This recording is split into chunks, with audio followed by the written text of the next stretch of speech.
विधानसभा नूरपुर को मिली नई ऊर्जा। आईएएस दिव्या यादव ने वीडियो के रूप में संभाला कार्यभार। पंचायतों की समस्या के तुरंत समाधान को बताया प्राथमिकता। नमस्कार, आप देख रहे हैं आरके हिमाचल न्यूज। मैं रमन राणा हाजिर हूं दिन भर के कुछ ताजा अपडेट के साथ। जिला कांगड़ा के नूरपुर विकासखंड को एक नई दिशा और एक नई सोच मिली है। आईएएस अधिकारी दिव्या यादव ने बतौर खंड विकास अधिकारी वीडियो के रूप में कार्यभार संभाल लिया है। कार्यभार ग्रहण करते ही उन्होंने स्पष्ट शब्दों में कहा कि पंचायतों की समस्या का तुरंत और पारदर्शी समाधान उनका मुख्य उद्देश्य रहेगा। दिव्या यादव ने कहा कि ये उनकी पहली पोस्टिंग है और इसे वह अपने प्रशासनिक जीवन की एक महत्वपूर्ण शुरुआत मानती है। उन्होंने बताया कि वर्ष 2024 बैच की आईएएस होने के नाते उन्हें पहली बार वीडियो के रूप में जिम्मेदारी मिली है, जिसे वह पूरी निष्ठा और प्रतिबद्धता के साथ निभाने के लिए तैयार हैं। उन्होंने बताया कि आगामी पंचायती राज चुनावों को लेकर प्रशासन पूरी तरह से सजग है। इस संबंध में धर्मशाला मुख्यालय में डीसी और एडीसी की अध्यक्षता में विशेष बैठक आयोजित की गई, जिसमें चुनाव प्रक्रिया से संबंधित विस्तृत दिशा निर्देश दिए गए हैं। दिव्या यादव ने कहा कि गाइडलाइंस के आधार पर नूरपुर ब्लॉक में सभी तैयारियां सुनिश्चित की जाएंगी ताकि चुनाव प्रक्रिया शांतिपूर्ण, निष्पक्ष और पारदर्शी ढंग से संपन्न हो सके। स्वच्छता अभियान पर भी उन्होंने जोर देते हुए कहा कि सफाई केवल प्रशासन की जिम्मेदारी नहीं बल्कि इसमें आम जन की भागीदारी अत्यंत आवश्यक है।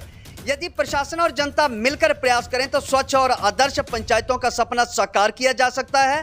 उन्होंने विश्वास दिलाया कि नूरपुर ब्लॉक की सभी पंचायतों के विकास कार्यों में पारदर्शिता, जवाबदेही, जन सहभागिता को सर्वोच्च प्राथमिकता दी जाएगी। जी नमस्कार, मेरा नाम दिव्या यादव है। मैं आईएएस प्रोबेशनर हूँ 2024 बैच की। डिस्ट्रिक्ट ट्रेनिंग के दौरान, ये भी हमारी डिस्ट्रिक्ट ट्रेनिंग चल रही है, इस दौरान हमें कुछ चार्जेस दिए जाते हैं ताकि हम इससे सीखें, जैसे कि तहसीलदार का चार्ज, बीडीओ का चार्ज। तो इस समय मुझे बीडीओ नूरपुर का चार्ज दिया गया है। प्रायोरिटी मेरी यही है कि जो भी इस डिपार्टमेंट के थ्रू पंचायती राज की जो प्रायोरिटीज रहेंगी, जो भी गवर्नमेंट की प्रायोरिटीज हैं रूल्स के हिसाब से, उसी को मुझे फॉलो करना है कि उन चीज़ों को हम सही ढंग से कर सकें और एक जो टाइम लिमिट होती है उसमें कार्य कर सकें। और दूसरी बात ये भी है कि क्योंकि मेरी पहली पोस्टिंग है एज बीडीओ, तो मेरे लिए भी एक लर्निंग होगी, मेरे लिए भी एक जर्नी रहेगी। तो यही कोशिश रहेगी कि मैं अपना काम अच्छे से करूं और साथ ही साथ इसके द्वारा सीख भी सकूं। मैडम, ये भी आपने देखा ही है कि पंचायत जो है, जितनी भी पंचायतें हैं नूरपुर में, 51 पंचायतें हैं, सभी बंद हो चुकी हैं। इलेक्शन किसी समय भी हो सकते हैं, तो इसके लिए पंचायत जहाँ ब्लॉक द्वारा कितनी तैयारी की गई है? ब्लॉक द्वारा अभी हाल फिलहाल में एडीसी सर के द्वारा एक मीटिंग ली गई थी धर्मशाला हेडक्वार्टर्स में। वहां पर हमें गाइडेंस दिए गए थे कि किस तरीके से कार्य करना है। तो जिस तरीके से हमें गाइडेंस दिया गया है उसी प्रकार मैं कोशिश करूंगी with the guidance of DC sir and ADC sir. Madam, staff की कमी को लेकर क्या कहना चाहेंगे आप?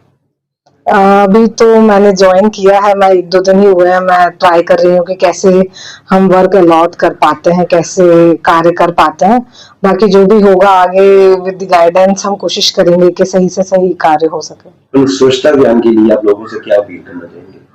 मेरी अपील यही होगी कि मैंने आज सुबह ही नूरपुर सिटी में वॉक किया था, तो पाया गया कि कचरा है यहाँ वहाँ। तो हम गवर्नमेंट का और एडमिनिस्ट्रेशन का रोल जरूर हो सकता है, पर सबसे पहले रोल होता है जनता का कि वो कचरा यहाँ वहाँ ना फेंकें।